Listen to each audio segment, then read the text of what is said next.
பைபிளில் ரொம்ப பெண்களுடைய பேர் இல்லை, கொஞ்சம் பெண்களுடைய பேர் தான் இருக்குது. ஆனால் அதுலேயும் சில பெண்களுடைய பேர் இருக்குது. அவங்க பெண்ணுன்னே நமக்கு தெரியாதவங்க ரொம்ப பேர் சீக்ரெட்டாக காட் வச்சுருக்காரு. அதே மாதிரி ஒரு ஸ்பெஷல் விமனுடைய நேம் தான் நான் உங்களுக்கு சொல்ல போகிறேன். சரியா? அவங்க பேர் ஷீரா. ஷீரா நாலாகம புஸ்தகத்தில் நம்ம அவங்க குறித்து என்னது பார்க்குறோம். அவங்க என்ன பண்ணியிருக்காங்கன்னா, அவங்க அவங்க இருந்த அந்த ராஜாங்க காலத்தில் ஒரு பெரிய அரண், ஒரு பெரிய சிட்டியே அவங்க கட்டியிருக்காங்க. அப்போ யுத்தங்கள் நடக்கும்போது ஒரு சிட்டியை கட்டணும்னா என்னங்க என்ன பண்ணணும்? அவங்க ஃபஸ்ட்டு அந்த விரோதியை ஜெயிக்கணும். அப்போது அவங்க சண்டை போட்டு விரோதியை ஜெயிச்சு அந்த இடத்தை அவங்க தங்களுக்கு ஆக்குனது மட்டும் இல்லை, அவங்க ஒரு பெரிய டவரே கட்டியிருக்காங்க. அவங்களால தனியாக முடிஞ்சிருக்குமா?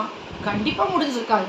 ஸோ நிறைய பேருடைய ஹெல்ப் அவங்களுக்கு தேவைப்பட்டிருக்கும். நிறைய ஆண்களுடைய ஹெல்ப், நிறைய வாலிப பிள்ளைங்களுடைய ஹெல்ப், நிறைய குட்டி பிள்ளைங்களுடைய ஹெல்ப். அதில் அவங்க அந்த சிட்டியை கட்டியிருக்காங்க. அந்த சிட்டி இந்நாள் வரைக்கும் அதோடைய ஃபவுண்டேஷன் இருக்குதாங்க. ஸோ இந்த ஷீராவை போல் நீங்களும் நானும் ஒரு பெண். நம்ம எல்லாரும் கல்யாணம் முடிஞ்சு நமக்கு குடும்பம் இருக்குது, ஹஸ்பண்ட் இருக்கிறாங்க, பிள்ளைங்க இருக்கிறாங்க. ஆண்டவருடைய வசனம் என்ன சொல்லுது தெரியுமாங்க? ஒரு புத்தி உள்ள ஸ்திரீ தன் வீட்டை கெட்டுகிறாள். அப்போ அந்த சீரா ஒரு கோபுரத்தையே கட்டுற அளவுக்கு ஒரு திறமை, ஒரு பலன், ஒரு ஞானம் அவர்களுக்கு இருந்தது போல ஆண்டவர் ஒவ்வொரு பெண்களாக உங்களுக்கு எனக்கு அந்த ஞானத்தை கொடுத்துருக்கிறாரு.